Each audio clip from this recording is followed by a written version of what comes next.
He would walk onto the pitch with a flag in his hand, but this time, his daughter won't be there to plant it with him. After losing her to leukemia, Luis Enrique didn't just return to football, he came back to finish the story they started together. This isn't just about tactics or trophies, it's about heartbreak, betrayal, and one father's mission to honor his daughter on the biggest stage. Vale, venga.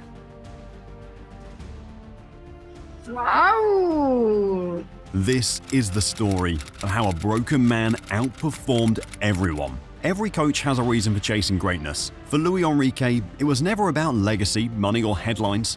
It was about a memory, one rooted in something far more personal. After key victories, Enrique would celebrate by walking onto the pitch with his daughter Xana. It was their ritual, a single moment between father and daughter, signifying triumph, unity, and joy. That image of a coach and his child on the field, united by football, became one of the most cherished in his career. But in 2019, everything changed. Xana was diagnosed with bone cancer. Just weeks into his role as Spain's head coach, Luis Enrique stepped down to be by her side. On August 29th, she passed away at just 9 years old. For most, that would have marked the end of the road. But for Enrique, grief became fuel. That image of planting the flag with his daughter didn't fade. Instead, it became a symbol of unfinished business, an emotional goal to one day recreate that moment on the biggest stage in world football. Now, at Paris Saint-Germain, Luis Enrique stands closer than ever to that moment. After transforming a team in transition, without Neymar, without Messi, and Kylian Mbappé, he's led PSG to a Champions League final, not just for silverware, but for meaning. The pitch is waiting. The flag is ready. This time, he walks alone, but everything he does is still for her. The pitch was waiting, the flag was ready, but before Luis Enrique could even begin the long road back to that moment, his world would be shaken in ways no one could predict, not just by grief, but by betrayal. When he stepped down from the Spain national team in June 2019, the focus was on his family. His daughter, Xana's illness had taken priority, and without hesitation, he walked away from one of the most prestigious roles in international football. Robert Moreno, his trusted assistant and longtime collaborator, was named interim manager. Outwardly, it was a gesture of stability, but quietly, something else was happening. As Spain kept winning under Moreno, the tone inside the federation began to shift. Moreno, once Enrique's loyal second-in-command, started positioning himself as the permanent replacement. According to reports, he approached the federation privately, expressing a desire to remain in charge through Euro 2020, even if Enrique was ready to return. It wasn't just a managerial decision. It was a personal rupture. Luis Enrique had entrusted Moreno with everything. They'd built projects together, shared dressing rooms, and planned matches side by side. And now, in Enrique's darkest moment, Moreno was preparing to take his place. In November 2019, Luis Enrique informed the Spanish FA he was ready to return. Moreno reportedly asked to coach the Euros before stepping aside. Enrique refused. To him, loyalty wasn't negotiable. The federation backed Enrique. Moreno was removed. And when asked about him in his return press conference, Enrique made his stance clear. I no longer consider him a part of my staff. It was a silent war, no headlines, no open confrontation, but the damage was deep. One of the few people Enrique had trusted during his coaching rise had attempted to take his seat while he buried his daughter. But just like the pain of loss, Enrique carried this too, and he came back with more resolve than ever. Not just to rebuild a team, but to rebuild what was rightfully his. Betrayal cuts deepest when it comes from someone you once trusted. And for Luis Enrique, the betrayal by Robert Moreno wasn't just a matter of football, it was a personal violation of years of loyalty. But to understand why that moment carried such weight, you have to look back at everything Luis Enrique had built before the tragedy, before the grief, before the silence. But before we talk about that, please hit the subscribe button. Thank you. His coaching journey began in 2008 with Barcelona B. At the time, it wasn't the most glamorous job, but Enrique made it count. He imposed a high standard of professionalism and introduced a more intense, direct playing style, sharpening the competitive edge of a team that had long been focused on possession-based development. He worked closely with young players, prepared them for the demands of top-level football, and throughout 3 seasons, turned the reserve team into one of Spain's most respected development sides. In 2011, he took a leap outside his comfort zone and joined AS Roma. It was a bold move, but it didn't pay off as hoped. Roma was in a period of change, and Enrique's ideas never fully took hold. Despite his tactical intelligence and work ethic, the season ended in disappointment. and he left the club after just 1 year. Still, the experience shaped him. Italy taught him about structure and discipline and adversity, lessons he carried forward. He returned to Spain and took charge of Celta Vigo for the 2013-14 season and helped stabilize the team while gaining recognition for his tactical discipline. Then came the opportunity that would define his coaching identity, Barcelona's first team. In 2014, Luis Enrique was appointed head coach of Barcelona at a time when the club needed direction. The pressure was immense. Expectations were even higher, but Enrique delivered beyond anyone's imagination. In his very first season, he guided the club to a historic treble, winning La Liga, the Copa del Rey, and the UEFA Champions League. His version of Barcelona was different from Pep Guardiola's. It was less obsessed with possession, it was more direct, faster in transition, and more ruthless in front of goal. The Messi, Suarez, Neymar trio thrived under his system, scoring over 120 goals that season. Enrique demanded control, both on the pitch and in the locker room. He wasn't afraid to rotate stars or make difficult decisions, and that mentality filtered through the squad. His Barcelona played with clarity and intensity, pressing high, breaking lines quickly, and maintaining structure. Over the next 2 seasons, he added more trophies to his name. Another league title, 2 more Copa del Rey victories, the UEFA Super Cup, and the FIFA Club World Cup. But in 2017, after 3 exhausting years, he chose to step away. His contract was ending, and he felt the mental toll of life at one of football's most intense jobs. He needed rest, and he took it. That rest, however, was short-lived. In 2018, after Spain's disappointing World Cup exit, the national team turned to him. It felt like a perfect fit. A coach with a proven record, a clear tactical identity, and a deep understanding of Spanish football. Enrique took the job with renewed energy and a new mission: to rebuild the national team, restore their competitive identity, and prepare them for a new era.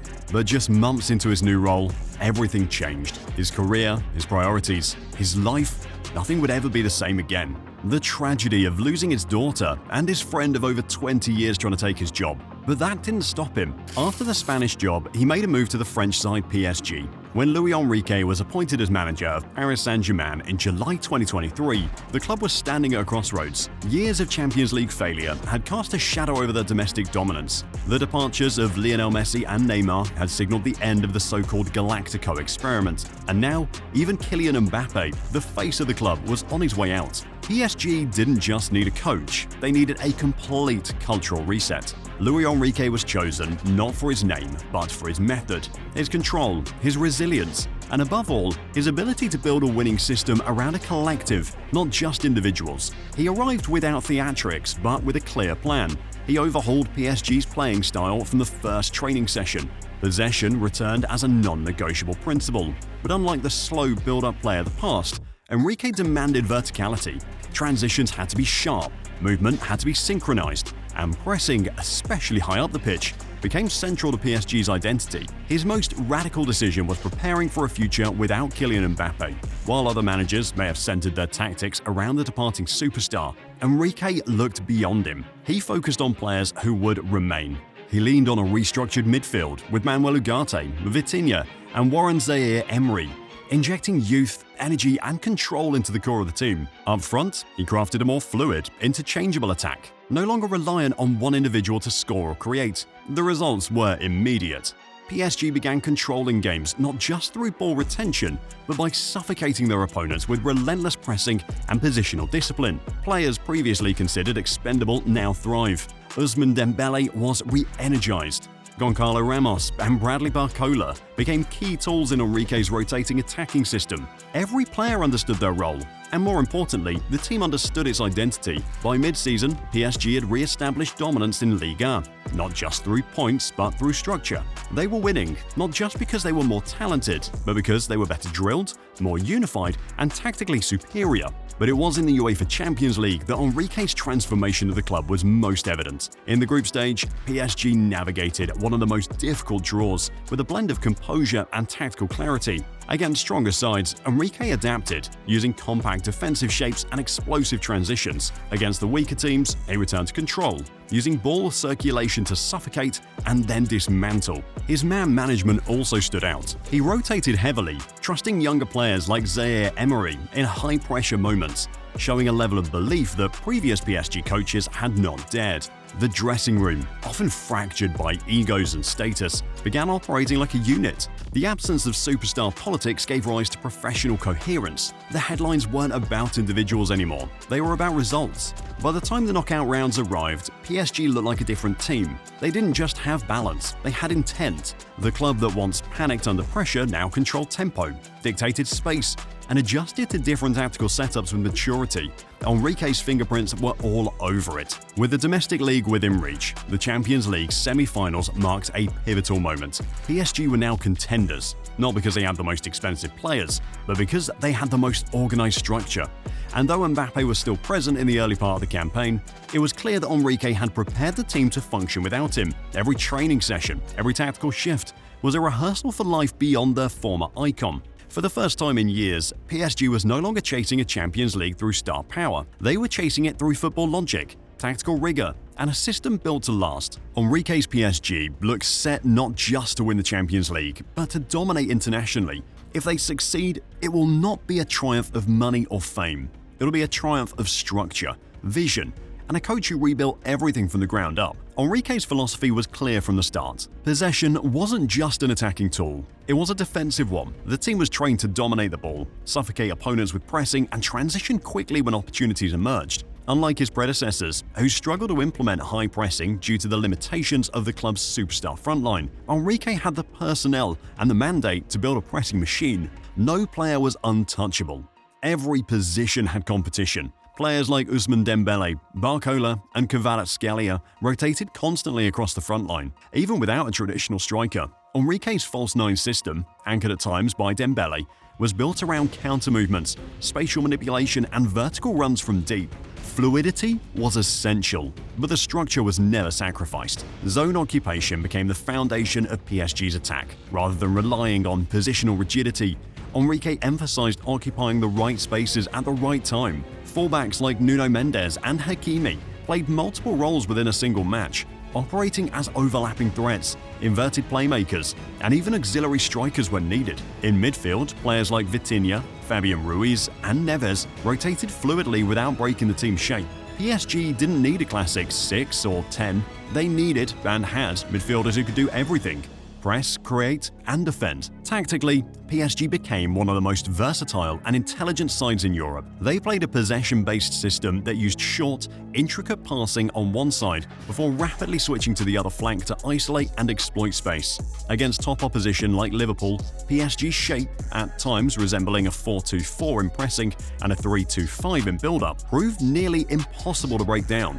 Defensively, they were aggressive without being reckless. Centre-backs like Marquinhos and Pacho stepped into midfield zones with confidence, allowing PSG to press high while still maintaining compactness. The fullback's physicality and intelligence helped mitigate the relative lack of a pure defensive midfielder. Enrique's side no longer conceded transitions the way previous PSG teams had. Their control was territorial, not just statistical. Even more impressive was their adaptability. Against compact low blocks, Enrique's team found solutions through patient build-up, overloads, and precise rotations. Against pressing teams, they manipulated shape and created space through deep build-up and smart off-the-ball movement. Every tactical decision was interconnected, and every player understood their role within that structure. By the time PSG reached the latter stages of the Champions League, they were not a team clinging to superstardom. They were a system.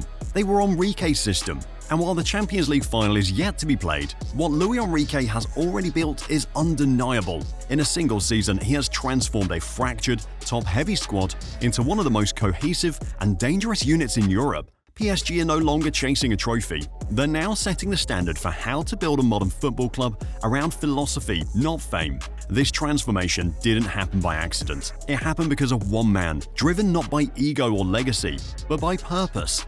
And he's about to fulfill that purpose when he wins in the final. He's come this far, not just to rebuild a team, but to honor a memory. Every match, every tactical decision, every moment on the touchline has been part of something greater. For Luis Enrique, football stopped being just a game the day he lost his daughter. Since then, it's become a promise, a mission, a quiet pursuit to reach the top again. For her, now he stands on the edge of that final step. Can this man, who's carried a heartbreak in silence, finally fulfill his dream by winning the Champions League? Let us know in the comments. Do you believe Luis Enrique will plant the flag one more time? And when you're done with that, Check out our last video on how Arne Slot made history this season. Thank you.